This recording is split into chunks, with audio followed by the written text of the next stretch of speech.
আসসালামু আলাইকুম এভরিওয়ান, আশা করি সকলেই ভালো আছেন। আপনাদের দোয়া শেষ রহমত আলহামদুলিল্লাহ আমরাও ভালো আছি। তো প্রতিদিনের মতো আজকেও একটি ভিডিও নিয়ে আসলাম আপনাদের মাঝে। তো শুরুতেই দেখতে পাচ্ছেন যে আমি প্রথমেই কড়াইতে মাছ দিয়ে দিয়েছি। তো আমি এই মাছটাকে ফ্রাই করে নিব।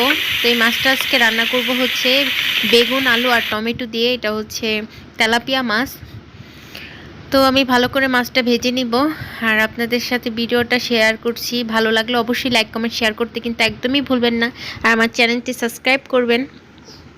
আর আপনাদের দোয়া ও ভালোবাসায় আমি ধীরে ধীরে আমার চ্যানেলটির সামনের দিকে এগিয়ে নিয়ে যাচ্ছি। যেহেতু অনেক দিন যাবত আমার চ্যানেলটি বন্ধ ছিল, দীর্ঘত কয়েক বছর যাবত হবে, 1 থেকে 2 বছর। তো যাই হোক, আপনারা যে যেখান থেকে দেখছেন অবশ্যই ভালো লাগলে কমেন্টে জানাবেন আর লাইক কমেন্ট শেয়ার করতে কিন্তু একদমই ভুলবেন না। তো আপনাদের ভরসা আর আশা নিয়ে কিন্তু আমি ভিডিওটা আবার নতুন করে শুরু করেছি ভিডিও করাটা। তো এই যে আপনাদের মাঝে কথা বলার মাঝখানে কিন্তু আমার এই যে তরকারিটা কষিয়ে ভালো করে পানি দিয়ে দিয়েছি। এখন মাছগুলো দিয়ে ধনিয়া পাতা দিয়ে নামিয়ে নিব আর কি। তো এই তো আমার একটা তরকারি রান্না শেষ। এর ভিতরে আপনাদের ভাইয়া আবার মাছ নিয়ে আসতে 2টা শৈল মাছ পেয়েছিল বড়শি দিয়ে। তো এই 2টা শৈল মাছ এখন আমি কাটাকাটি করে নিব। এই তো এই 2টা শোল এনেই পানিতে ভিজিয়ে রেখেছিল। তো এখন আমি এগুলো কেটে, এই যে ভালো করে কেটে এখন হলুদ মরিচ দিয়ে মাখিয়ে এখন ভেজে নিব। তো আজকে রান্না করব হচ্ছে কাঁচা টমেটো আর পাকা টমেটো মিক্স করে ভুনা করব আমি এই মাছটাকে। তো এক এক করে মাছগুলো ফ্রাই করে নিব।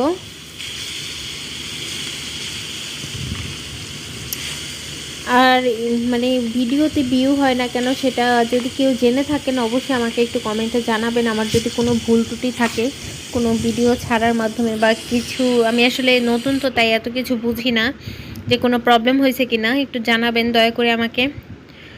তো এক এক করে এই যে আমি পেঁয়াজটা কাঁচামরিচ দিয়ে ভালো করে ভেজে নিব। তারপর এক এক করে যা যা মশলার দরকার হয় সব কিছু একসাথে কষিয়ে টমেটোগুলো দিয়ে দিব। আর আজকে আমার হাতে খুবই কাজ ছিল, বাসায় অনেক কাজ ছিল আজকে। ইদানিং আমি একটু বেশি বিজি থাকবো, তার জন্য আসলে শর্ট ভিডিওগুলোই বেশি ছাড়া হচ্ছে, লং ভিডিওগুলো একটু কম কম দেওয়া হবে। কারণ বাসায় এক হাতে আমি যেহেতু একা মানুষ, প্রচুর কাজ থাকে।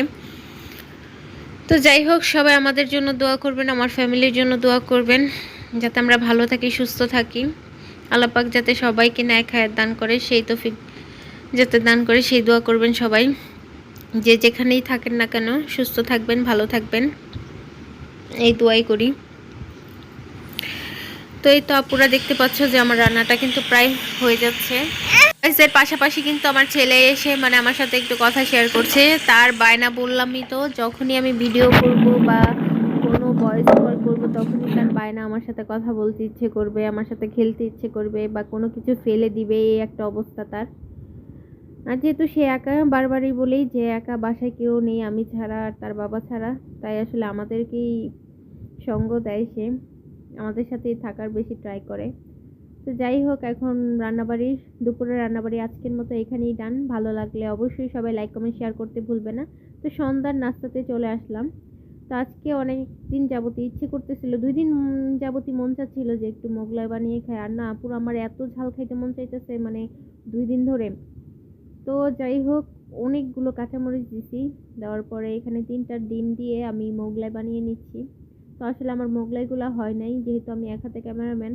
আমার ছেলে এসে এত ডিস্টার্ব করতেছিল, যাব পুরা বিশ্বাস করবা না, আমি আসলে তেমন ভালো করে বানাইতেই পারি না। তো এটা তোমাদের সাথে দেখানোই আমার লজ্জা লাগতেছে যে এটা কি। সবাই কমেন্টে অবশ্যই আমি জানি বলবে যে এটা কি বানাইছে।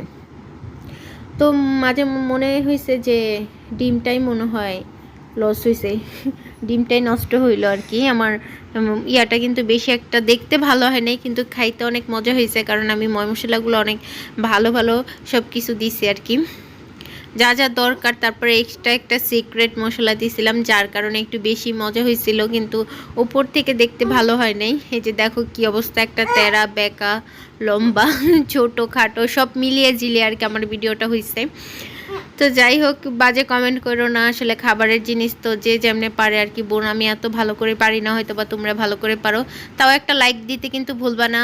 আল্লাহ হাফেজ।